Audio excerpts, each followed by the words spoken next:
বাৎসরিক ইনকাম কত? সংখ্যাটা অ্যানুয়ালি প্রায় ৩ লাখ, অর্থাৎ মান্থলি ২৫,০০০-এর মতো।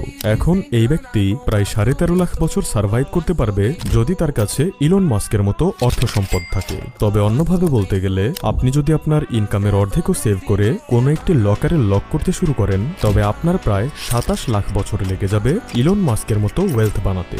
যাই হোক, এই তথ্যটি আমাদের এটাই বলছে, একজন সাধারণ মানুষের পক্ষে ইলন মাস্কের মতো অর্থ সম্পদ তৈরি করাটা প্রায় অসম্ভব। কিন্তু যদি আমরা কথা বলি ১ কোটির বিষয়ে, কেননা ১ কোটি ইনকাম করা তো একজন সাধারণ মানুষের পক্ষে সম্ভব, রাইট?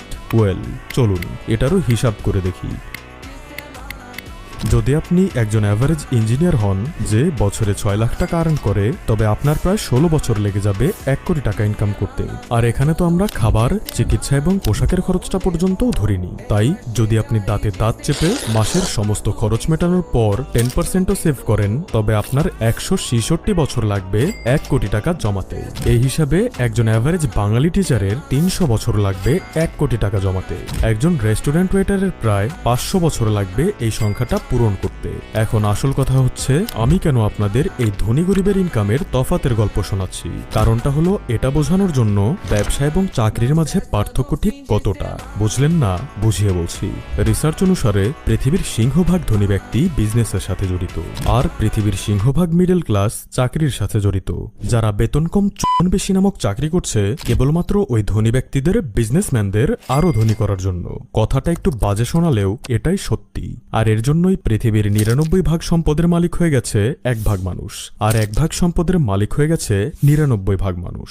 এখন এই তথ্যগুলো জানার পর যদি আপনার ভেতরে বিজনেস করার ইচ্ছেটা জাগে, তবে জেনে রাখুন, ইন্ডিয়া এবং বাংলাদেশের 93% মানুষ আপনার মতোই জীবনে একবার হলেও বিজনেস করতে চেয়েছে, ফাইন্যান্সিয়ালি ফ্রি হতে চেয়েছে। কিন্তু অত্যন্ত দুঃখের সাথে বলতে হচ্ছে, তাদের সবারই গরু জন্মানোর পূর্বেই মারা গেছে। আপনি হয়তো ভাবছেন, বিজনেসের মাঝে হঠাৎ গরু কোথা থেকে আসলো? ওয়েল, তাহলে এই দুই বন্ধুর ছোট্ট গল্পটি শুনুন, যা আপনার জন্য ওয়েক আপ কল হতে চলেছে। দুই বন্ধু, যাদের নাম বেল্লাল আর খোকা। তো তারা দুজন মিলে ডিসাইড করে ব্যবসা শুরু করবে। তারা গরু কিনবে এবং তা থেকে ধীরে ধীরে পাল বাড়ানোর চেষ্টা করবে। আর যখন তাদের গরুর পাল থেকে অনেক বেশি পরিমাণে দুধ আসবে, তখন তারা ওই দুধ দিয়ে দই, ঘি, পনিরের মতো বিভিন্ন আইটেম তৈরি করবে এবং শহরে শহরে সাপ্লাই দেবে। আর সময়ের হাত ধরে ধীরে ধীরে ধনী হয়ে উঠবে।